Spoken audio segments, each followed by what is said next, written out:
मकर संक्रांति को अलग अलग प्रांतों में विभिन्न नामों से जाना जाता है।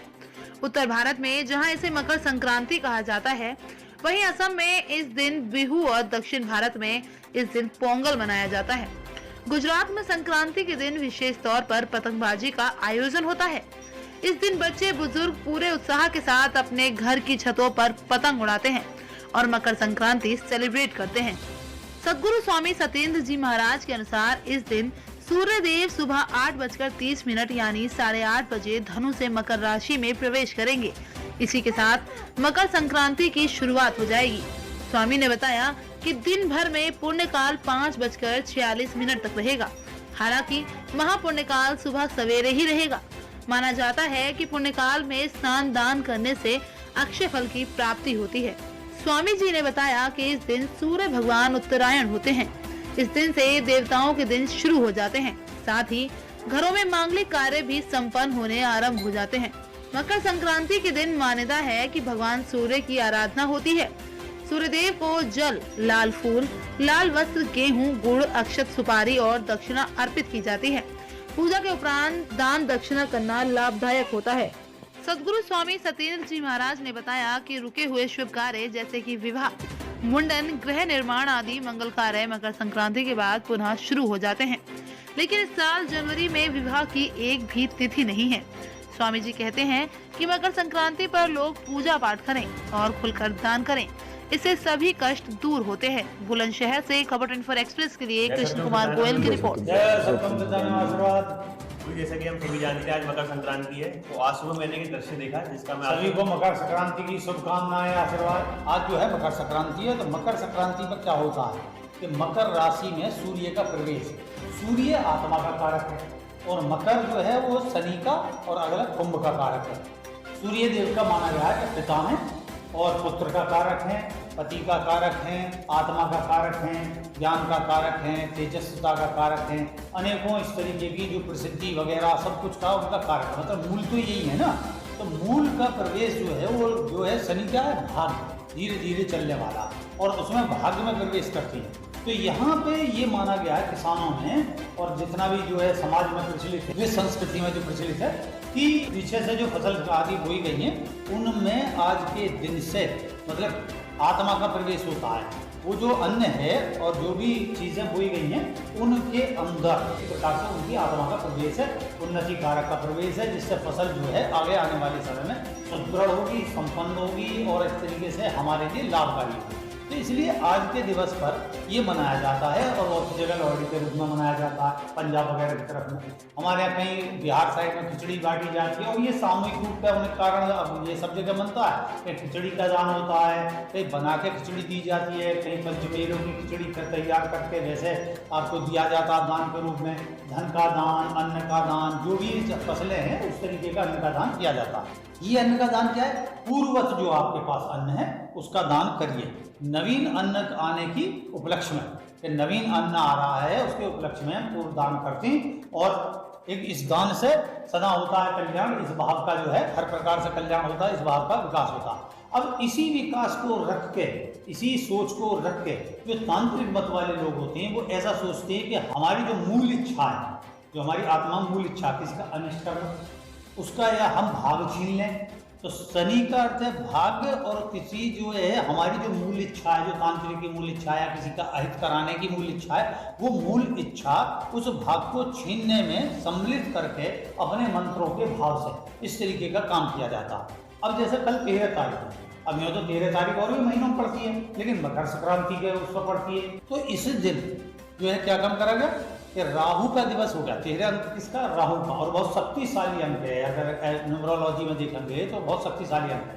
तो शक्तिशाली अंक का उपयोग क्या करेंगे कि इस दिन अगर आपकी जो कोई इच्छा है उसको सही से तरीके से अगर आप जो है उपयोग में लोगे तो वो आपकी इच्छा संपूर्ण होगी। ये भाव रख के, जैसे कुत्ता, अब कुत्ते को जो है हमारे यहाँ भैरव का वाहन माना गया है। अब भैरव जो है वो राहु देव का प्रतीक है। तो अब ये देखो क्या मूर्खता का विषय है कि राहु देव जो देवता हैं उन्हीं का जो वाहन को काट के उन्हीं को समर्पित करा जा रहा। तो बताओ वो मतलब अनिष्टकारी फल देंगे या शुभकारी फल देंगे? वो तो अनिष्ट कर देंगे उसका। तो कहते हैं ना मेरा ही वाहन जिसमें मैं चढ़ के जाता तेरे यहाँ पहुँचता, तेरा कल्याण करता, तेरी रक्षा करता, तो कुत्ता हमारा सबसे वफादार जीव होता हमारे पास में रहने वाला, तो उसकी हत्या कर दी इसने। तो पता चली कि जिसने करी है उसका तो विनाश होना ही होना है, समझे। और जो उसमें संयुक्त था उसका भी विनाश होना। राहुदेव तो उसने अपने पर चढ़ा लिया, राहुदेव उतारे नहीं, उसने अपने पर चढ़ा लिया, तो उसका विनाश होना निश्चित है, समझे। और उसने एक तरीके से ग्रहण योग बना लिया। ये करा तो उसने उपाय कि मेरा ग्रहण जो है दूर हो जाए, किसी और के ऊपर ग्रहण लग जाए, किसी के जीवन में ग्रहण लग जाए, उसके खुद के जीवन में ग्रहण लग जाए, क्योंकि राहु और सूर्य की युक्ति कर डाली शनि के साथ में। तो पता चली कि उसमें पिशाच बांधा, भूत बांधा, पितृ बांधा, जितनी भी बांधा है, काल सर्प वगैरह उल्टे लग गए। तो इसे नहीं समझ रहा, वो ऐसे ज्ञानी बनने के प्रयास करते हैं। ये सब होते हैं जो अज्ञानी होते हैं, जो केवल वैसी अपनी एक सोच से चलते आते हैं, तंत्र मंत्र निकाल लेती तथाकथित। अब आता है जो शनिदेव के मंदिर पर तुमने देखा, तो उसमें क्या है कि नींबू जो रखे गए, ये फल के रूप में खटास रूपी, कि भाई मेरी जो जीवन की खटास है वो किसी और के जीवन में आ जाए, समझे। 4 नींबू ये है, या 5 नींबू, खासकर 4 नींबू का उपयोग ज्यादा किया जाता है। 4 नींबू का उपयोग किया गया अर्थ, धर्म, काम, मोक्ष जो मेरे जीवन में उपलब्ध होते, वो जो है भाग, मतलब मेरा भाग्य की वृद्धि होती, वो भाग्य की वृद्धि किसी और की छीन कर मुझे दे दो शनिदेव, समझे। अब मान लो कोई शनि मंदिर पे आया, पूजा पाठ करने, अंधेरे में आया, नहीं दिखा उसे, तो उसमें चढ़ गया, जैसा तुम भी गुजर जाए, तुम पे यूं नहीं होगा, तुम रही क्रिया योग करते हो, समझे। तो रही क्रिया योग करते हो तो उल्टा बोले तुम्हारा भाग की वृद्धि होगी, उससे कुछ नहीं होगी, उल्टा वो तो आप जैसे कहते हैं ना, तो कुछ ऐसी एनर्जी, जब तो आप ज्ञान के तौर पर सीख जाओगे तो आप देखोगे तुम दूसरे की एनर्जी और सोख लोगे। भाई आपके अंदर पॉजिटिविटी कैसे आती है? पॉजिटिविटी आती है कि जैसे हम कहते हैं कि भाई ये होते पौधे हैं, ये कार्बन डाइऑक्साइड को सोखती हैं और सोख के ऑक्सीजन हमें देती हैं। आपने पॉजिटिविटी कैसे ग्रहण करी?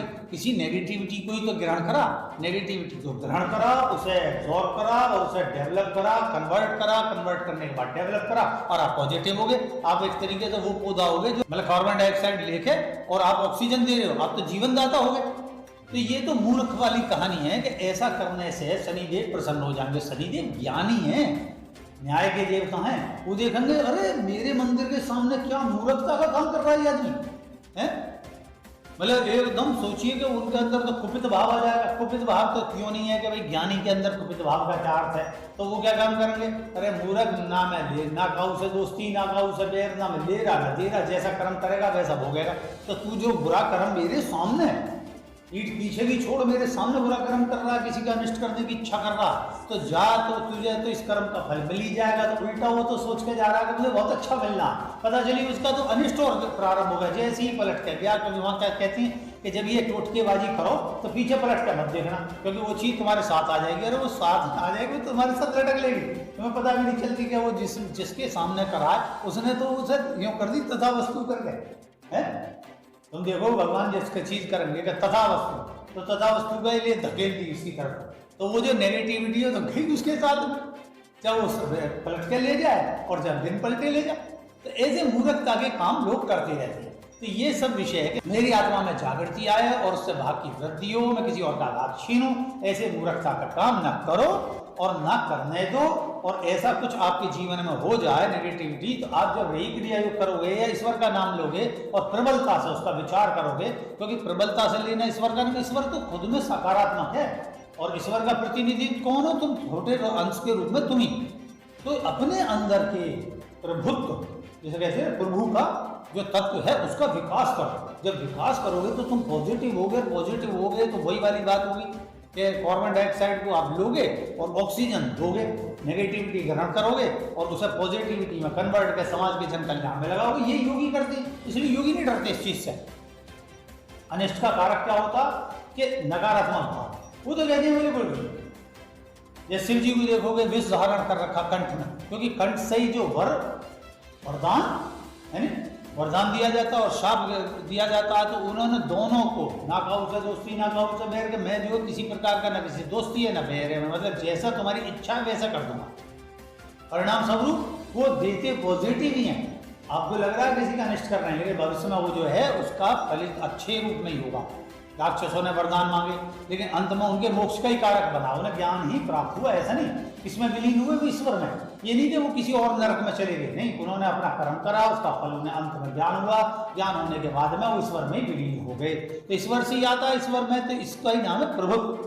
अपने अंदर के प्रभु तत्व को जागृत करो, उसी का नाम है रही क्रिया योग। रही क्रिया योग करोगे तो नेगेटिव और पॉजिटिव इसके मिश्रण से तुम्हारी सुषुम्ना जागृत होगी, सुषुम्ना जागृत होगी तुम में आत्मा का जागरण होगा, आत्मा तुम्हारी समस्त जितने भी अर्थ धर्म काम मोक्ष रूपी भाग्य है उसका विकास करेगा, और वही विकास आपके जीवन में हो तो आपके समझ में आ गई होगी।